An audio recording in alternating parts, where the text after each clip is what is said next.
Здравейте отново, аз съм Ейс. Днес ще покажа два нови трика от стила Air Moves, които са J-Around the World и Half-Court. Air Moves е главният стил от четирите стила в фристайл футбола. Днес ще ви покажа J-Around the World, който е трик за по-напреднали и ако го научите, ще ви помогне за трикове за по-нататък. Също така ще покажа и Half-Court the World, той е малко по-начинащ трик. За по-начинащи. Лесен е, не е труден, а всъщност е много полезен и помага за много трикове за бъдеще. Сега ще ви покажа J-Around the World.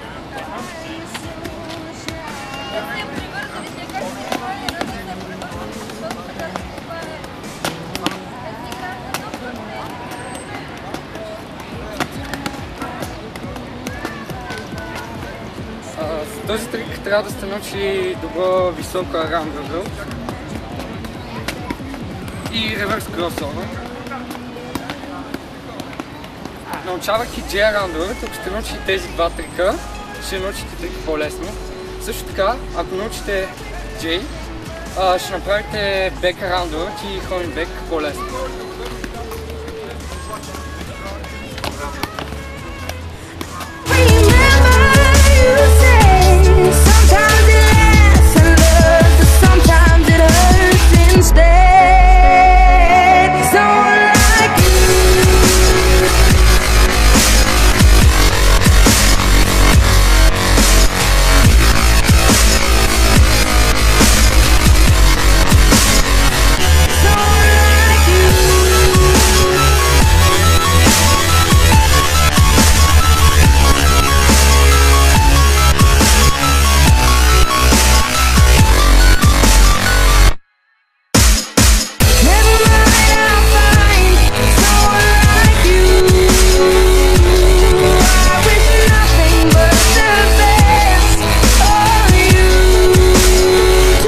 Ще ви кажа Half-Court the World.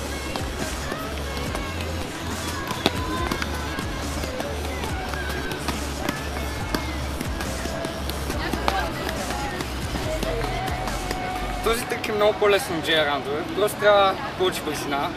Има много общо с Half-Court the World. И ако го научите, за по-нататък ще ви помогне за трика като Score Around the World и Alternative Holding Back.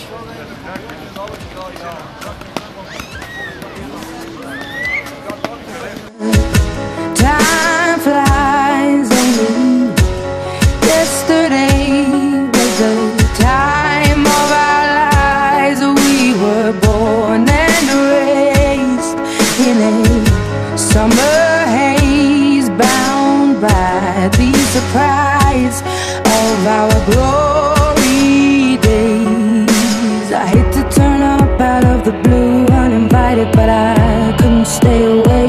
I couldn't fight it. I had hoped you'd see my face and that you'd be reminded that.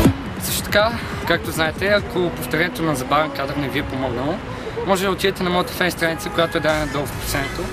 Там ще намерите всеки трик, кадър по кадър. Също така, отскоро имам официален вебсайт einstudrov.com. Там ще намерите анкета, в която може да гласувате от кой стил и кои трикове да покажа в следващия урок. Това беше от мен. Успех и чао-чао! Много зад баме.